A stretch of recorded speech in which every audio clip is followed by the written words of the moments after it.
যৌথ প্রচেষ্টায় ক্ষেপণাস্ত্র তৈরি করায় পাকিস্তান ও চীনের উপর নতুন নিষেধাজ্ঞার ঘোষণা করেছে যুক্তরাষ্ট্র। দর্শক, এ বিষয়ে যুক্তরাষ্ট্র থেকে বিস্তারিত জানাচ্ছেন সহকর্মী কামরুজ্জামান হেলাল। ওয়াশিংটনের দাবি, চীনের সরঞ্জাম ও প্রযুক্তি দিয়ে পাকিস্তানে ব্যালিস্টিক ও মিসাইল তৈরি করা হচ্ছে। এই ক্ষেপণাস্ত্র কর্মসূচির জন্য 2021 সালের নভেম্বর থেকে পাকিস্তান ও চীনা কোম্পানির উপর নিষেধাজ্ঞা দিয়ে আসছে যুক্তরাষ্ট্র। গত বৃহস্পতিবার ঘোষিত নিষেধাজ্ঞা ছিল ষষ্ঠ দফার নিষেধাজ্ঞা।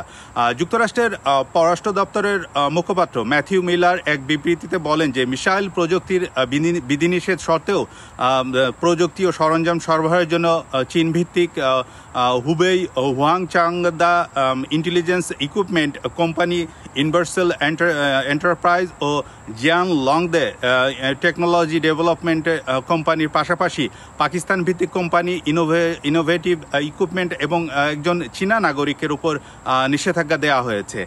যুক্তরাষ্ট্রের মতে Beijing research institute of automation for machine building industry পাকিস্তানের ন্যাশনাল ডেভেলপমেন্ট কমপ্লেক্সকে সহযোগিতা করছে এবং ওয়াশিংটন মনে করে যে এনডিসি পাকিস্তানের জন্য দূরপাল্লার ব্যালিস্টিক ক্ষেপণাস্ত্রের তৈরির সঙ্গে সংশ্লিষ্ট রয়েছে। মার্কিন নিষেধাজ্ঞার পরপরই প্রতিক্রিয়া জানিয়েছে চীন। ওয়াশিংটনের চীনা দূতাবাসের মুখপাত্র লিউ পেং ইউ বলেন যে চীন দৃঢ়ভাবে একতরফা মার্কিন নিষেধাজ্ঞা এবং এখতিয়ার বহির্ভূত এলাকায় হস্তক্ষেপের বিরোধিতা করছে, কারণ আন্তর্জাতিক আইনে কিংবা জাতিসংঘের নিরাপত্তা কাউন্সিলে এই ধরনের নিষেধাজ্ঞার কোনো ভিত্তি নাই। যুক্তরাষ্ট্রের নিষেধাজ্ঞার বিষয়ে নিয়ে পাকিস্তান পররাষ্ট্র মন্ত্রণালয় এখনও কোনো মন্তব্য করেনি।